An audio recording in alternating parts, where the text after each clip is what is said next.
இந்த தீபாவளிக்கு ஜனநாயகன் திரைப்படத்தில இருந்து எதனா ஒரு அப்டேட் வருமா அப்படின்னு எதிர்பார்த்துட்டு இருந்தீங்கன்னா அந்த விஷயத்தை அப்படியே மறந்துருங்க. ஏன்னா இந்த மந்த்துக்கு எந்த ஒரு அப்டேட்டுமே வராது.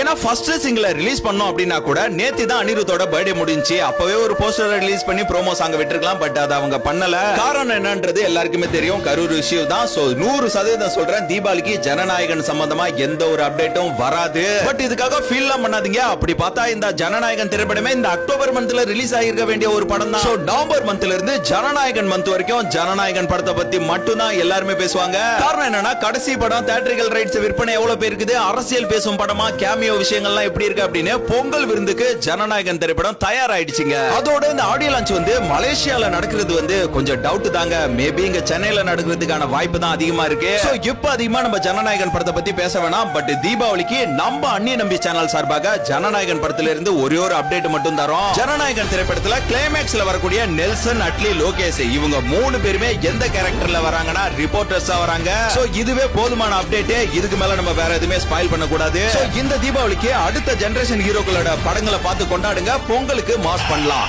எல்லாம் கொடுத்துட்டீங்க நண்பா. ஹிட்டு, ஃபிளாப், பிளாக் பஸ்டர் எல்லாம் கொடுத்துட்டீங்க. அதையெல்லாம் விட பெருசு உங்களை நான் சம்பாதிச்சதுன்னு நான் நினைக்கிறேன்.